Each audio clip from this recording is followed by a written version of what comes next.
Chapter 1. The Inheritance. I was sitting in my small, cluttered apartment when I received the call. The kind of call that, once heard, would alter the course of your life in ways you could never predict. It wasn't anything remarkable at first, just a voicemail notification, the usual ping from an unfamiliar number. The name on the display, however, was enough to stop me cold. An old relative's name I hadn't heard from in years, let alone expected to hear from again. Aunt Kriza, an eccentric alien who had disappeared into the galaxy long ago. She had been a recluse, a collector of strange artifacts and rarities, never fitting in with either human society or her own alien kin.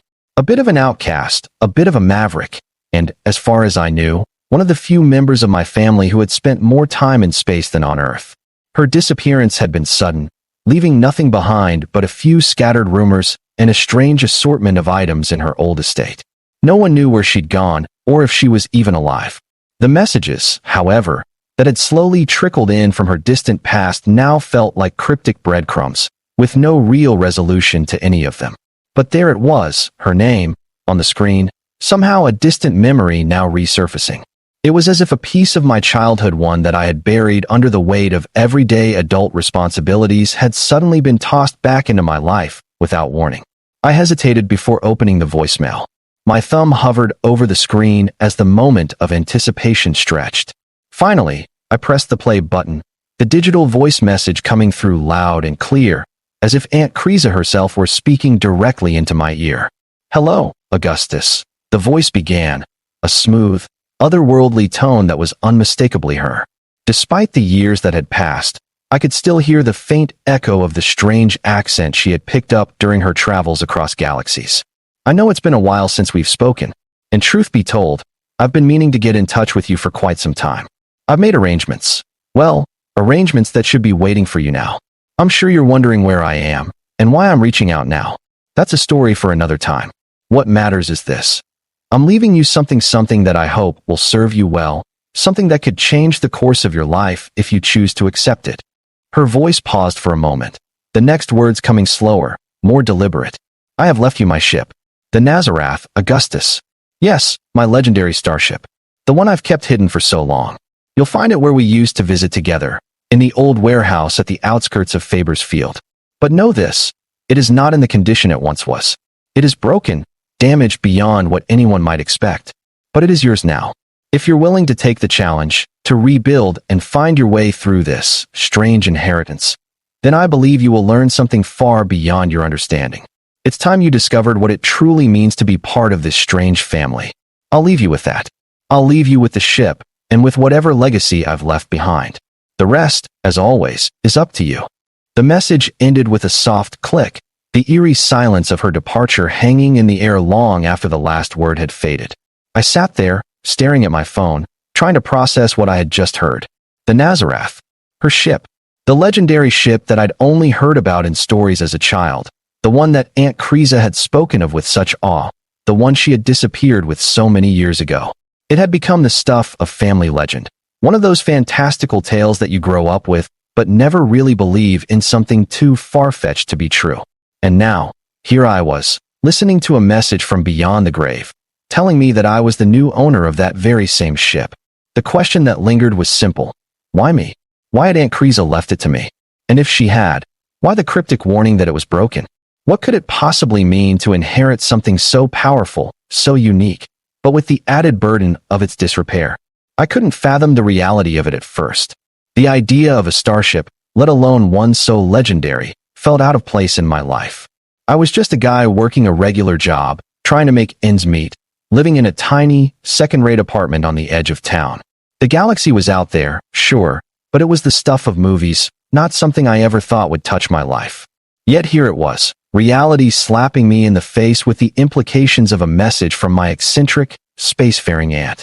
As much as I tried to ignore it, the thought of her ship, the Nazarath, haunted me. It had to be a mistake, or at least a prank. But the tone of her voice, that unshakable certainty, told me otherwise. Aunt Kriza had always been serious, even when she joked, and this wasn't a joke. I had no choice but to act on it. And so, the next morning, I found myself in Faber's Field, the place she had mentioned in her message. A rundown part of the city, this area had been the industrial hub decades ago, But now, most of the factories had shut down, leaving behind abandoned warehouses and empty streets. It was exactly the kind of place where something like a hidden, legendary ship could easily be overlooked. My mind raced as I walked through the rusted iron gates of the field, the familiar scent of old machinery and forgotten days surrounding me. I found the warehouse easily enough. It was the only one left standing in the area, its walls covered in layers of peeling paint, the windows long since shattered. It had always been a place I remembered from my childhood, a place Aunt Kriza had taken me to once or twice during our infrequent visits. When I approached the entrance, I hesitated for a moment. The massive doors were locked, but not well. With a quick glance around, I used a crowbar I found lying on the ground nearby and pried open the rusted hinges. Inside, it was pitch black. The air felt stale, thick with the dust of years of abandonment. The smell of oil, metal, and decay hung in the air as I stepped inside, pulling out my phone to use as a flashlight. And there it was amidst the darkness and the detritus of years gone by the Nazareth. It was massive, the size of a small building, sleek in its design, yet with an unmistakable air of age. Its once polished hull was covered in grime and rust, its once pristine paint chipped and flaking away in places. The graceful curves of the ship's design were still visible beneath the damage, but it was clear that it hadn't been maintained in a long time. The engine compartment was completely exposed, wires hanging loosely, panels cracked open, and the control systems were a mess of obsolete technology. It was like stepping into the heart of an ancient relic, one that had once held immense power, now reduced to a broken shell. I stood there for what felt like an eternity, staring at it in disbelief. The enormity of what I was facing began to settle in, and a sense of dread mixed with excitement bubbled inside me. This was real. Aunt Kriza had left me her ship, and, as she had warned, it was broken. Not just a few minor repairs. This was beyond my ability to fix. The Nazareth wasn't just damaged. It was a project, a monumental one, a task that I wasn't sure I was equipped to handle. But it was mine, and I had no choice but to try. The hours I spent in the warehouse were a blur, moving from one section of the ship to another, assessing the damage, trying to make sense of the ancient control panels, and wondering how something so incredible could be left in such disrepair. The engines, even as I examined them, seemed to be a maze of damaged circuits and broken components. Nothing seemed to work as it should, and it was clear that restoring the ship to its former glory would take a monumental effort, one that would require knowledge I didn't possess. But somewhere, deep down, I knew that I couldn't give up. I had to learn. I had to make it work. Aunt Kriza had entrusted me with this ship for a reason. There had to be more to it, something hidden in the ship's design, something that had been waiting for someone to come along and unlock it. It wasn't just about fixing the ship. It was about discovering what had been lost, what Aunt Kriza had left behind for me to find. With that resolve burning in my chest, I made my decision. I would fix the ship. Even if it took years, even if I didn't have the knowledge or the resources, I would find a way to make it work. The Nazareth had a purpose, and I was going to find out what that purpose was. The journey ahead was unclear, the future uncertain. But as I stood before the broken ship, with the weight of Aunt Kriza's legacy on my shoulders, I knew one thing for sure. This was only the beginning. I had inherited a legend, and somehow, someway, I was going to bring it back to life. As I stood there, staring at the dilapidated remains of the Nazareth, the reality of the situation began to set in. The ship loomed before me, its once graceful and sleek contours now marred by neglect, age, and whatever cosmic misfortune had befallen it during the years it lay untouched. Its smooth, metallic surface was cracked in places, revealing the layers beneath it, layers of exposed wiring and decaying systems that had once powered a ship capable of traversing galaxies. It was, in essence, a beautiful, broken shell of its former glory. I had no experience with starships, or even with alien technology, and yet, here I was, standing in the shadow of a legend, ready or so I thought to take on the responsibility of repairing it. I had always wondered what it would be like to inherit something like this, something with such weight and history. Yet, the truth was far different from the fantasies I had imagined as a child. It wasn't the thrill of exploring the stars that consumed me now. It was the overwhelming, almost crippling realization that I had inherited not a treasure, but a puzzle, one that might take years to solve. It wasn't just the ship I had inherited. It was the monumental task of restoring it to its former self, of deciphering its intricate design and unraveling its secrets. Aunt Kriza had left me something far more precious than a simple inheritance. She had left me a mystery, a legacy wrapped in enigma and surrounded by layers of unknowns. Taking a deep breath, I stepped closer to the ship, letting the weight of the moment settle over me. The Nazarath had been Aunt Kriza's pride, a vessel that had carried her across the stars, a vessel filled with the memories of her travels, of worlds I would never visit. It was clear now that she hadn't left it to me as a gift, but as a final challenge, a test to see if I had the resilience and determination to make it work. She had known me better than I realized.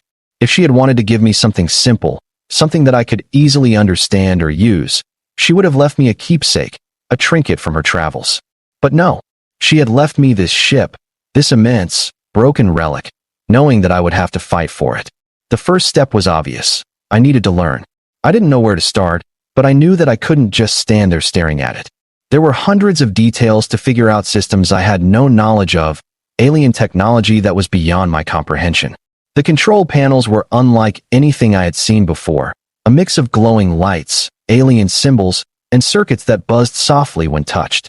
The engines, if they were even functional at this point, looked like a tangled web of wires and unknown components. How did Aunt Kriza even begin to repair this? I couldn't help but wonder if she had kept it in such a state on purpose, leaving me with this mess to decipher and fix on my own. The more I examined the ship, the more I realized the monumental task ahead. I needed tools, resources, knowledge. The kind of knowledge only someone who had spent years traveling the universe could possess. Aunt Kriza's archives, wherever they were, might hold the key to unlocking the ship's secrets, but for now, I had nothing but my own curiosity and an aching sense of responsibility to carry me forward. It wasn't long before I decided to take a more systematic approach. I needed to start with the basics, find out where the critical failures were, and go from there. The first thing I noticed was the power system. The ship's energy core, which was supposed to be the heart of the Nazarath, was offline. It wasn't just out of power, it was as though something had severed its connection to the ship's systems entirely. This was the kind of damage that would take a skilled technician to fix, but the lack of resources on this abandoned world made that impossible. It seemed like the more I discovered, the more I felt trapped. I couldn't fix it. Not without help. But where would I find that help? Who else could possibly understand what Aunt Kriza had left behind? After spending hours combing through the wreckage, I eventually took a seat in one of the ship's once sleek command chairs, now cracked and worn from years of neglect. I didn't know what I expected, some kind of miracle, a sudden wave of understanding, perhaps, but what I found instead was an overwhelming sense of isolation. The ship had been silent for so long, its once bustling systems now reduced to a quiet hum. I didn't know where to turn, what to fix, or how to even begin understanding what Aunt Kriza had left me. All I knew was that I couldn't quit. This was my inheritance, my responsibility, and I had to make it work, even if it seemed impossible. With the day fading and the shadows stretching long over the deserted warehouse floor, I finally stood up, gathering my thoughts. The ship wasn't going anywhere, and neither was I. My next move was clear. I needed to return to the city, gather supplies, and find anyone who might know something about the technology Aunt Kriza had left behind. It was time to leave the Nazarath for a while, to step outside the overwhelming presence of the ship and figure out what I could do next. But I knew one thing for certain. I wasn't giving up. I couldn't. Aunt Kriza had trusted me with this ship for a reason, and I wasn't about to let it slip away. The next morning, I ventured into the nearby town, hoping to find someone who could help. The town was small, a shadow of what it had been in its prime. There were rumors of engineers and scavengers who came from across the galaxy to try and claim the remnants of old technologies, but few people seemed to stay. Most were there for the scraps, for the salvaged goods. But I wasn't looking for scraps. I was looking for answers. And answers, I hoped, would come from somewhere. I found a small tech shop nestled between two dilapidated buildings on the edge of the town. The owner, a man named Hal, was an aging mechanic with a reputation for fixing things that others couldn't. He was grizzled, covered in the dirt of 1,000 repairs, but his eyes had a sharpness that betrayed his experience. I told him everything: the inheritance, the ship, the damage, and after a long pause, he simply nodded. "You're not the first one to come through with a ship like that," he said, wiping grease from his hands onto his already stained overalls. "But I've never seen anything quite like the Nazarath. I've heard the stories about Kriza's ship, about its capabilities. But fixing it? That's a whole other beast. What do you know about it? I asked, my voice tinged with urgency. Not much, he admitted. But I've seen the same ship before, in fragments, in pieces scattered across worlds. Some say it's more than just a ship, it's an artifact, something that was built not just to travel through space, but to transcend it. I felt a chill run down my spine. The stories about Aunt Kreese's ship, the rumors about its power, had always seemed like fantasy. But now, standing before someone who had seen similar ships, I realized there was more to this than I had imagined. Hal leaned in closer, his voice dropping to a whisper. You're going to need more than just a few tools to get that ship flying again. There are systems in that ship that are far beyond anything you've ever worked with. You'll need to get to the core, figure out what's been damaged. If you're serious about fixing it, you'll need to go deeper than just the surface. I nodded, trying to digest his words. This wasn't going to be an easy fix. In fact, it was going to be a journey, one that might take years, if not decades. But it was a journey I had to take. There was no other choice. I'll need parts, I said, the realization sinking in.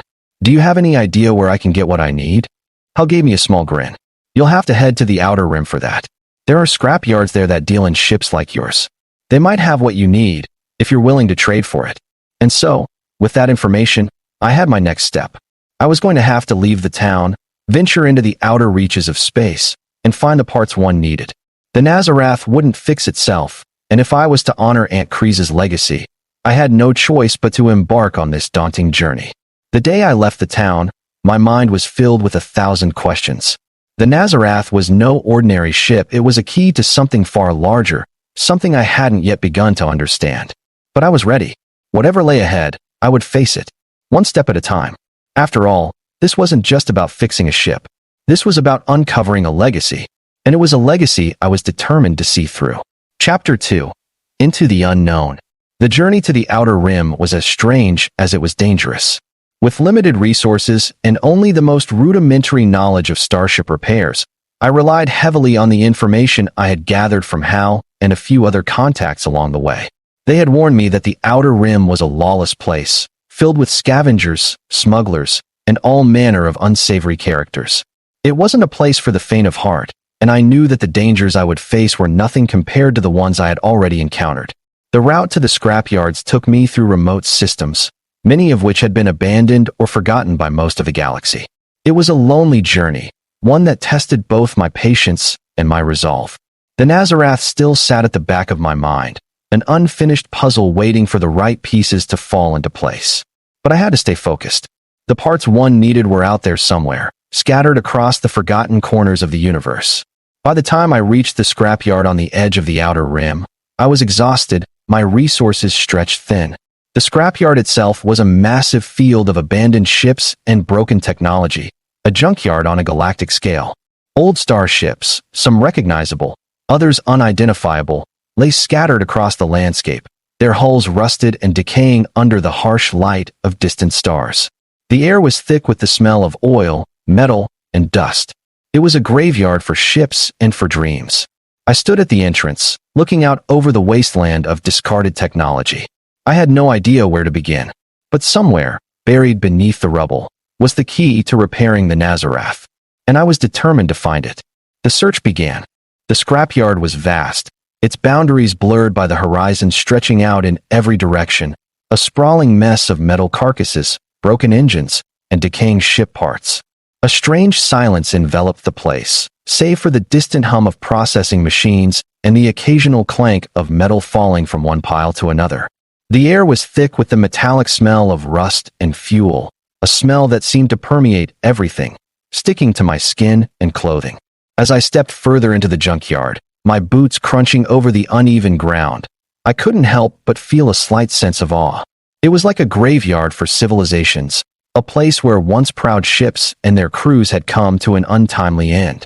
Some of these ships were ancient ruins of alien vessels that had long since faded from history, while others were more recent casualties, vessels that had met their end due to a malfunction, a poor decision, or worse, an enemy attack. But amidst the wreckage, there was a kind of beauty, a story to be told in each forgotten part. Every corner of this scrapyard was a testament to the fragility of life in the stars, a reminder that the very thing that propelled civilizations to greatness could also bring them to ruin. I had no idea where to start. My mind was still fixated on the Nazarath, on the grand task of restoring it to its former glory. I couldn't afford to waste time. Time was a luxury I didn't have. The pieces I needed were out there somewhere, hidden among the piles of broken ships. But I didn't know where. Hey, you look lost. A voice interrupted my thoughts. I turned around, startled by the unexpected interruption. A man stood there, dressed in rough, patched-up clothing that marked him as a scavenger of sorts. His face was weathered by the harsh winds of the outer rim, and his eyes were sharp, calculating. He had the look of someone who knew these parts better than anyone else. Someone who had spent years rummaging through the wreckage of forgotten ships, extracting whatever value could be salvaged. He was tall, with a wiry build, and his hands were covered in oil stains from handling scraps. "I'm just looking for some parts," I said, trying to keep my tone steady. There was no point in trying to hide what I was here for. Everyone in this scrapyard knew the game, knew what they were dealing with. Scavengers were rarely interested in your past. They only cared about what you had to trade and what you could find. He eyed me for a moment, then shrugged. "Parts, huh? Everyone's always looking for parts. What kind of ship you working on?" "The Nazarath," I replied, not entirely sure why I had said it. The name of Aunt Kreese's legendary ship slipped from my lips, as if it were a magic word that might somehow make my task easier. At the mention of the ship's name, the man's eyes widened, his interest piqued. "The Nazarath," he repeated. "I've heard the stories. Big, old, and legendary. Heard it was lost for years, abandoned by its owner. Never thought I'd meet someone actually trying to fix it up." I nodded. "That's what I'm trying to do." He seemed to consider this for a moment, then motioned for me to follow him. "Well, you're in luck. If there's anything worth salvaging in this mess, I'll help you find it. But you're going to need more than just tools. You'll need a guide. This place is a maze." I didn't argue. I was new to this, and the scrapyard stretched out like a labyrinth of rusted metal. If this guy knew where the right parts were, I wasn't going to waste time fumbling around. I followed him through the maze of scrap, stepping over cables, broken thrusters, and what looked like the remains of an old warship. The place was a testament to the power of decay, yet it felt alive with potential. Every forgotten piece of machinery a promise of what could be salvaged. The air buzzed with the sound of drones that zipped overhead, picking through the piles and scanning for anything valuable. As we moved deeper into the scrapyard, I couldn't help but feel a sense of awe at the sheer scale of it all. "So, what's your deal?" the man asked, glancing over his shoulder as we walked. "What's so special about the Nazarath that you'd risk coming out here to fix it?" I hesitated, not sure how much to reveal. But something about this place, this scavenger, made me feel like honesty was the best approach. "It was my aunt's ship," I said. "She left it to me. I don't know why, but she did. And now I've got to figure out how to fix it. She left it broken, but there's got to be more to it than just a ship. I think it's got some kind of legacy." The man didn't respond immediately, his eyes narrowing as though he was trying to assess me. Finally, he nodded. "I get it now. You've got more than just a busted ship on your hands. If it's truly the Nazarath, then it's probably got more value than you can imagine. But fixing it? That's going to be a hell of a challenge." He led me to a small shack in the back of the scrapyard, where the real work was done. The shack was filled with tools, parts, and scrap materials, a haphazard assortment of objects that seemed completely out of place in their chaotic arrangement. Yet there was something methodical about the way everything had been organized, as if the chaos itself was part of the process. The man, who introduced himself as Core, pulled a few items from the shelves and handed them to me. "I'll help you get started," Core said. "But if you're serious about fixing the Nazarath, you're going to need access to more than just the stuff I've got here. You'll need to go to the old tech markets at the center of the rim. There's a place called Gino's Salvage Yard. It's not the safest place to go, but if you're looking for rare parts, that's where you'll find them. It's a dangerous trip, but if you can get there, you might be able to piece together what's missing." I nodded, already thinking about the long journey ahead. Gino's Salvage Yard. It sounded like just the kind of place I needed, full of the kind of rare technology and parts that might help me restore Aunt Kreese's ship to its full glory. But it was clear that this wasn't going to be easy. The Outer Rim wasn't a place for the faint of heart. It was a world where the rules were different, where trust was hard to come by, and where danger lurked at every corner. But this was my inheritance, my responsibility, and no matter how difficult the road ahead might be, I was determined to see it through. Chapter 3. The Road to Gino's. The journey from the scrapyard to Gino's Salvage Yard was nothing short of harrowing. I had gathered what supplies I could from Kor's shack, and after a quick rest, I set off with the intention of reaching Geno's within a few days. But even with the map Kor had given me and the few credits I had left, I quickly realized that the path ahead was going to be far more complicated than I had anticipated. The Outer Rim was a region of space where nothing was as it seemed, and the journey from one outpost to another was never straightforward. As soon as I left the scrapyard, the quiet of the junkyard was replaced by the loud hum of an old transport ship, an outdated relic that I had rented for the trip. The ship was barely functional, a mishmash of parts scavenged from various sources, much like everything else in the Outer Rim. Its engines sputtered and coughed as I pushed it to full speed, trying to make good time. But I knew it wouldn't last. The ship was a ticking time bomb, and I could only hope it would get me where I needed to go. For the first few hours, the journey was smooth enough. The stars shone brightly above, the galaxy stretching out before me like an endless sea of possibilities. But as I got farther into the rim, things started to change. The space between the systems became darker, more desolate. The stars weren't as bright, and the space stations became less frequent. It was as if the world itself was drawing away from me, closing in and becoming more hostile with every passing minute. The first sign of trouble came when my ship's sensors began to glitch. At first, it was a small flicker, a warning that there was interference. But soon, the screens went blank altogether, the navigation system going haywire. I tried to reset it, but the system didn't respond. The ship was now flying blind, and I could only rely on my instincts to navigate. Panic set in for a moment, but I quickly pushed it aside. This was the Outer Rim. After all, everything here was unpredictable. I wasn't alone for long. A sudden blip on the radar caught my attention. It was a ship smaller than mine, but fast. Too fast. The warning light on my console blinked red. Something was wrong. I tried to veer off course, but the other ship was already closing in, its trajectory too perfect to be anything other than deliberate. I could feel the tension in the air as the unknown ship drew closer, its engines whirring ominously. Whoever it was, they weren't here to greet me with pleasantries. I gripped the controls, trying to think of what to do next. But then, the voice came through the comms, breaking the silence with a harsh, distorted tone. Well, the voice said, dripping with menace. What have we here? A traveler in the middle of nowhere. Guess you didn't hear the warning about trespassing on these parts, huh? I swallowed hard. It seemed I wasn't the only one with plans in the Outer Rim. And for the first time since Aunt Kreese's inheritance had landed in my lap, I began to wonder just what kind of mess I had gotten myself into. Listen, I don't want any trouble, I said, my voice steady, though I could feel my heart pounding. I'm just passing through. I'm looking for parts, nothing else. A cold laugh crackled over the comms. Parts, huh? That's convenient. You've stumbled into the wrong corner of space, friend. We're not here to trade. We're here to take. I tightened my grip on the controls, ready for whatever came next. This journey was quickly becoming a lot more dangerous than I had expected. The voice on the comms didn't give me time to react. The other ship surged forward, its engines growling as it accelerated toward me. The gap between us closed in a flash, and in a moment, it was clear that I wasn't dealing with any ordinary scavenger.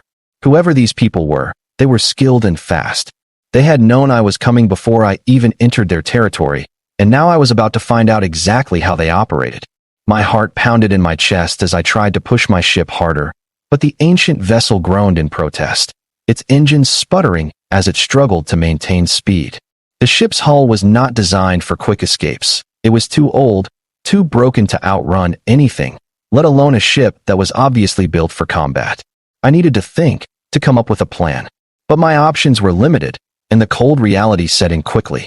If I didn't figure something out, I was going to be boarded. Worse, I might not even make it to Geno's salvage yard. I quickly checked the comms panel again, hoping for anything to help me avoid this confrontation. But the only thing that came through was static, followed by the same mocking voice. Thought you could sneak past us, huh? Too bad for you. We've got a better idea. The other ship was now just behind me, practically on my tail. I saw the flashing red lights of their ship's engines illuminating my cockpit, casting strange shadows as they closed in. I could almost hear their engines humming, sensing their anticipation. The silence on my end was deafening, except for the pounding of my heart in my ears. I had no weapons on board. Nothing but tools and makeshift parts to get my ship working again. I wasn't a fighter, I was just a guy trying to fix an old, legendary ship. But I couldn't afford to be passive. I had to think. What was my move? I glanced to the side, and that's when I saw a small asteroid field, not far from my current trajectory. It was a risk. If I veered too close, I could hit one of the rocks and be finished. But if I could make it through, the debris might be enough to block their path, forcing them to veer off and give me the chance to escape. It was a gamble, but at this point, it was my only shot. Without another thought, I slammed the throttle forward and steered my ship into the asteroid field. The ship groaned in protest, but I pushed it forward, weaving between the massive rocks as they loomed like deadly sentinels. My ship's hull scraped against a few of the smaller asteroids, sending jolts through the cabin. The ship was barely holding together, but it held. Behind me, the pursuing ship swerved, its engines roaring as it attempted to match my movements. I could hear the sound of their engines straining as they tried to follow me into the asteroid field, but they were slower, less agile. The larger vessel was struggling to maneuver around the obstacles, while my ship, though old and beaten, could slip through the cracks. I glanced at the rearview monitor and saw that the other ship was slowing down. The asteroid field was causing enough disruption to force them to alter their course, dodging the bigger rocks that I had narrowly avoided. I grinned, adrenaline pumping through my veins. It was working. I was getting away. But just as I thought I'd made it through, a sharp pain surged through my ship. One of the larger asteroids had collided with the tail end of my vessel, shaking the entire ship and sending me tumbling in my seat. The control panel flickered in and out, the warning lights flashing like a chorus of alarm bells. I fought to keep the ship steady, but it was a losing battle. The damage was done. The ship was starting to stall, and my chances of escaping were slipping away. The comms crackled once more, the same voice now laced with venomous satisfaction. "Not so fast, friend. You can run, but you can't hide." I cursed under my breath. The asteroid field had slowed them, but not enough. They were still right behind me. I needed to make another move fast. With no other choice, I steered my ship toward a nearby moon, its dark surface practically begging for me to use it as a shield. I could use its gravity to slingshot myself out of the immediate area, then maybe use the momentum to boost my way toward Gino's salvage yard. It was a risky move, but I had nothing to lose. I pulled hard on the steering yoke, aiming my ship at the moon's surface. The ship groaned as it struggled to maintain speed, but somehow, it responded. I could feel the gravity of the moon pulling me closer, the ship's engines barely managing to keep the trajectory. The pursuing ship was close behind, unwilling to let go of its prey. As I neared the moon's atmosphere, I let go of the yoke, using the moon's pull to accelerate me. The ship shot forward, the engines screeching in protest as I escaped its gravity well, rocketing away. I looked back over my shoulder, and for a split second, it seemed like the other ship had followed my move. But then, as I pushed forward, I saw their ship fall back, losing ground as I slipped into the darkness of space. The gamble had worked. I had escaped. I didn't waste any time. With the immediate threat behind me, I quickly recalibrated the ship's engines, trying to get them to function long enough for me to reach my destination. The damage was severe, but the ship was still intact, for the most part. I couldn't afford to waste any more time. Gino's salvage yard was my last hope. Chapter 4. The Salvage Yard. After the chaos of the asteroid field, the wreckage, and the dangerous encounter with the unknown pursuers, I finally arrived at Gino's salvage yard. It wasn't much to look at from a distance, just a collection of rusting metal structures and ships strewn across a barren landscape. But to me, it felt like salvation. The yard was a hub for anything and everything related to ships, parts, technology, and hopefully what I needed to fix Aunt Kreese's ship. I brought my ship in for a rough landing, the final shock of the landing rattling my bones as the ship skidded to a halt. It wasn't the most graceful landing, but I had made it. The Nazarath, or what was left of it, was still standing, though barely. I had no idea how long it would take to fix everything, but I couldn't afford to waste any more time. The people here, they might be able to help me get the parts one needed to restore it to its former glory. If I was lucky, someone here might even know something about the ship, its history, its potential. I got out of the ship, dusting myself off, and looked around. The salvage yard was bustling with activity. People moved about, scavenging parts from broken-down ships, welding things together, and bartering for whatever they could get their hands on. It was a hive of activity, chaotic and rough, but it was here that I could find what I needed. It didn't take long before I was approached by a tall, imposing figure, a woman with short cropped hair and a few visible cybernetic implants. She was carrying a tool belt full of various tools, and she had the air of someone who was used to getting things done. Her eyes immediately locked onto me, sizing me up. "You looking for something specific?" she asked, her voice firm but not unfriendly. She seemed to know that I wasn't from around here, and I had the feeling that she could tell I was a bit out of my depth. "I need parts for an old starship," I said, trying to sound more confident than I felt. "It's called the Nazarath." At the mention of the name, her eyes widened ever so slightly. "The Nazarath? You're telling me you're working on that relic?" Her tone shifted to one of skepticism, mixed with curiosity. "That ship's been out of commission for decades. You're going to need more than just parts to fix that thing. You'll need a miracle." I nodded. "I know, but I've got to try. I've got to fix it." She studied me for a long moment, then sighed. "All right, I'll help you, but you'll need to prove yourself first. There's a lot of people here looking for something big, and if you're serious about fixing that ship, you'll have to earn their trust. A ship like the Nazarath, it attracts attention, and not all of it is good." With that, the woman led me deeper into the salvage yard, her voice becoming quieter, more serious. "Let's see if you've got what it takes to work here, and maybe we'll find you what you need. But be prepared. The real work is just beginning." And with that, my real journey began. The Nazarath was just the start, a beginning to a story that stretched across the stars, a story that would change everything I thought I knew about my family, about the galaxy, and about my place in it. The legacy Aunt Kriza had left me was far greater than I had ever imagined. But it was a legacy I was determined to uncover. Whatever it took, whatever the cost, the Nazarath would fly again, and I would be the one to make it happen.